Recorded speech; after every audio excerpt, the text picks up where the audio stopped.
তোমার বয়স কত ভাই? এই যে তুমি দাঁড়িয়ে আছো, হ্যাঁ তোমার বয়স কত? 30 বছর। তুমি জন্মেছো কোথায়?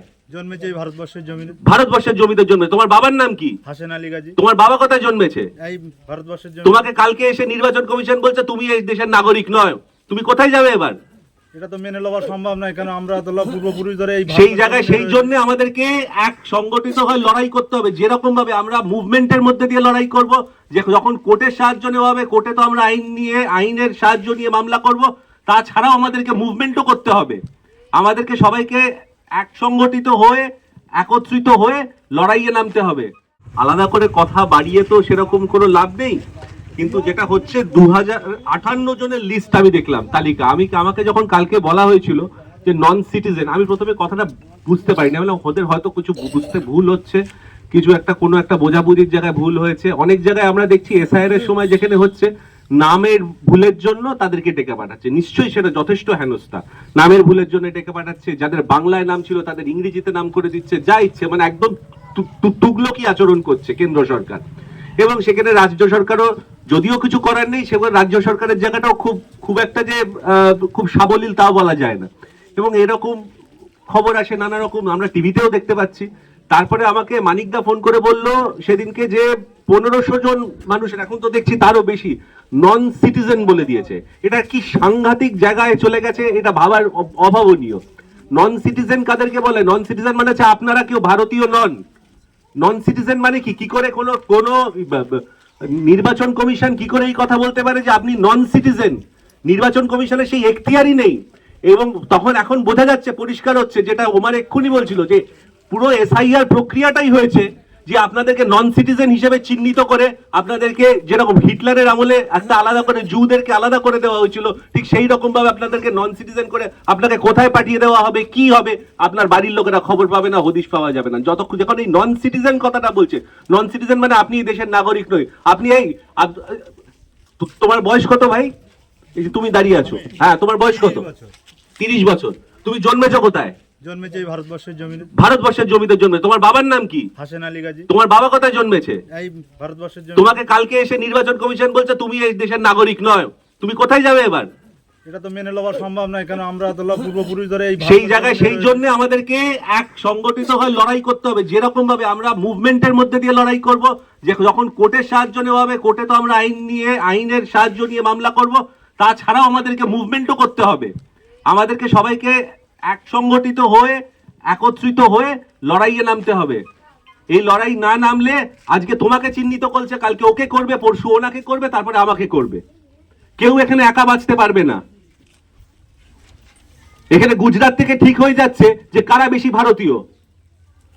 গুজরাট থেকে ঠিক করে দেয় ওরা কারা বেশি ভারতীয়, কারা কম ভারতীয়, কে ভারতীয় নয়।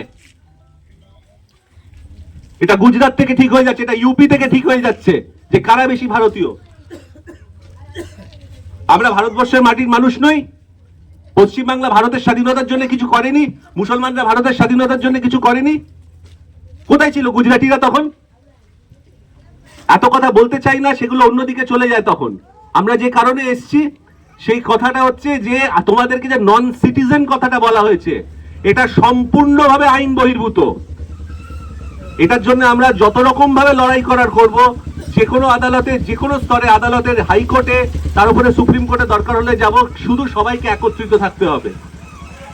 আপনাকে কেউ এসে কানে কানে বলবে তোমারটা আমি বুঝে নিচ্ছি ভাই, তুমি ওদের সাথে থেকো না, তুমি এই দলের হয়ে থাকো, তোমাকে ওদের সাথে বেশি কথা বলতে হবে না, তার ফল কিন্তু আপনারা ভোগ করবেন। কেউ একা বাঁচে না।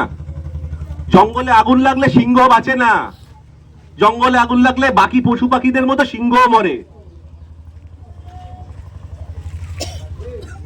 এই যে এখানে বলা হয়েছে যে নন সিটিজেন, এইটা কি করে নির্বাচন কমিশন বলতে পারে এই কথা? ধারণার বাইরে, কোনো আইন নেই, কোনো বেসিস নেই, কিছু নেই, একটা নন সিটিজেন কথা বলে দেওয়া। এটার জন্য একটা অন্য আইন আছে, অন্য অথরিটি আছে যারা বলবে যে কে সিটিজেন কে সিটিজেন নয়। নির্বাচন কমিশনের কাজ হচ্ছে শুধু ঝাড়াই বাছাই করা। যদি সত্যিকারের ওরা এটা করতো, এসআইআর করার কথা ছিল, যে এসআইআর এর কথা বলে ওরা এসেছিল, যে এসআইআর এর কথা বলে মানুষকে বুঝিয়েছিল না এসআইআর এর কিছু ব্যাপার না, এটা এসআইআর এর যে আর্গুমেন্ট ওরা কোর্টে করছে যে না আমরা কিছু করছি না, আমরা শুধু দেখছি কতজন মারা গেছে, কতজন বেঁচে আছে, কতজন রয়েছে, কি ব্যাপার, যারা যারা মারা গেছে, যারা যারা চলে গেছে তাদের নাম বাদ যাবে। যদি সত্যি সেটাই হতো তাহলে নন সিটিজেন বলার জায়গা আসতো না। এখানে নন সিটিজেন কাকে বলছে? কোন মানুষটাকে নন সিটিজেন বলছে? কে বলছে নন সিটিজেন? কার এই এখতিয়ার আছে নন সিটিজেন বলার? ইলেকশন কমিশনের নেই, নির্বাচন কমিশনের কখনো থাকতে পারে না। আর আইন সম্বন্ধে সচেতন হন। কোন ধর্মীয় গুরু, কোন রাজনৈতিক ব্যক্তিত্ব কারুর কথা শুনবেন না। সংবিধান সব থেকে ওপরে। সংবিধানকে বাঁচাতে হবে। সংবিধান বাঁচলে আপনি বাঁচবেন, আমিও বাঁচবো। কারুর কথা শুনতে হবে না। এবং এই লড়াইটা সংবিধানেরই লড়াই। এটা হিন্দুর লড়াই না, এটা মুসলিমের লড়াই না, এটা সংবিধান বাঁচানোর লড়াই। কারণ এই সংবিধান সবাইকে এক জায়গায় রেখেছে, সব নাগরিককে এক জায়গায় রাখে, এক চোখে দেখে। আপনিও যতটা নাগরিক, আমিও ততটা নাগরিক, মানিকদাও ততটা নাগরিক, দার্জিলিং এর নেপালি ছেলেটাও ঠিক ততটাই নাগরিক। সবাই একসাথে থাকুন। একটা খারাপ সময় এসছে, খারাপ সময় কিছুদিন থাকবে। সেই খারাপ সময়ের সাথে আমাদেরকে একত্র হয়ে লড়াই করতে হবে। আমরা খারাপ সময় থেকে বেরিয়ে